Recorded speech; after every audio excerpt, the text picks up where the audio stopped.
Assalamualaikum warahmatullahi wabarakatuh. My name is ELLIESYA binti RISMAN with the matrix number D202311067889. Today I will explain about police procedures and juvenile right. As we look at the content, we have three main subtopics, which is firstly, questioning and interrogation procedure, second, identifications procedure, and lastly, the third, fingerprinting and the photographing juveniles. For the first subtopic, which is questioning and interrogation procedures, let's look at all those points. Firstly, juveniles have the right to remain silent and have legal representation. In Haley versus Ohio 1948 and Gallagher versus Colorado 1962, court cases have ruled that a juvenile's confession may be inadmissible if the circumstances surrounding the interrogation were improper. The absence of parents or lawyer, the age of the youth, the questioning period, and the approach used by the officer. What does all this mean? The Supreme Court ruled in Miranda versus Arizona that juveniles have the right to remain silent and have legal representation. Lower courts have ruled that Miranda warnings must be given to juveniles during investigations. Several states have implemented legislation requiring Miranda warnings.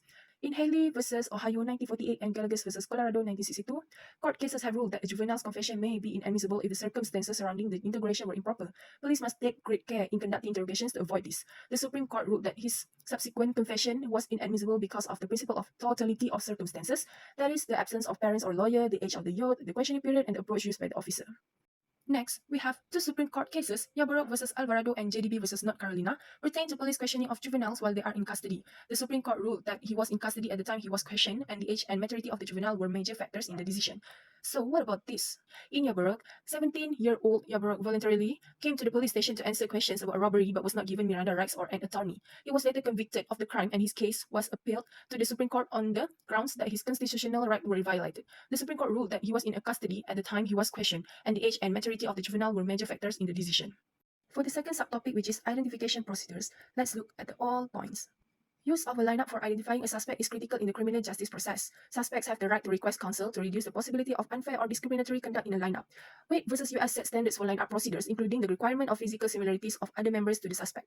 Arranging a lineup for juvenile suspect is difficult and often involves one-to-one identification. The principle of fundamental fairness in photo identification must also be applied to juvenile suspect in lineup procedures. Different courts have ruled on the applications of these principles to the juvenile cases.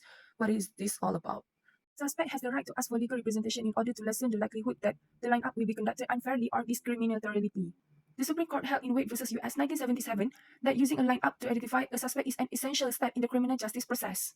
It is challenging to set up a lineup when a minor is a suspect. It calls for the identification of multiple additional kids who resemble the suspect physically in order to function as stand-ins. In juvenile instances, the one-to-one identification method is more prevalent due to the difficulties in setting up juvenile lineups. In the process, the suspect and the witness either meet in person or the witness is given the opportunity to watch the suspect without making any physical contact. The Supreme Court held in Stovall versus Dano 1967 that taking a suspect in a handcuff, one-on-one with the victim violated the norm of fundamental fairness. The court held in Simmons versus US 1968 that picture identification must uphold the concept of fundamental fairness. Instead of presenting the witness with a single image of a suspect, the investigator can, for instance, show them many images of people with comparable physical attributes or ask them to identify the suspect in a group photo. Since the lineup is rarely employed in these situations, the one-to-one and photo identification processes are especially crucial for identifying juvenile suspects. Last but not least, the last subtopic, which is subtopic 3, fingerprinting and photographing juveniles. At all the point. Firstly, juvenile codes in various states have specific provisions regarding fingerprinting and photographing of juveniles, publication of their names in the press and the police records. Second, the Uniform Juvenile Code Act and the National Council on Crime and Delinquency recommend against photographing or fingerprinting unless necessary. Third, guidelines for fingerprinting, photographing, and identifying juveniles include not filling fingerprints with adults or central data banks, and destroying all records if no petition is filed or if no charges are filed. Fourth, juvenile have the opportunity to have their record expunged, but in some, they must petition the court to have it destroyed or sealed. And lastly, some police departments may provide names and information on juvenile offenders if necessary. What does all this mean? The National Council on Crime and Delinquency's model rules for juvenile courts and the Uniform Juvenile Code Act 1968 recommended that minors not be photographed or fingerprinted unless it is absolutely necessary to prove a case, that minors' fingerprints not be submitted to central database or filed alongside those of adults, and that all juveniles' fingerprint records that are not found guilty be erased right away. In several states, a court must give permission before any photos can be taken. Child has the option to have their record expunged, that is, to have it destroyed or sealed from inspection, even after they have been arrested. While some states require a juvenile to ask the court to have a record sealed or destroyed, others automatically destroy juvenile records after a predetermined amount of years. Police agencies have the option to withhold information about juvenile arrests and to maintain juvenile arrest records apart from adult arrest records. In certain instances, the police may divulge the names and details of juvenile offenders to the public if the offense, gravity, age, and nearing adulthood seems to justify it.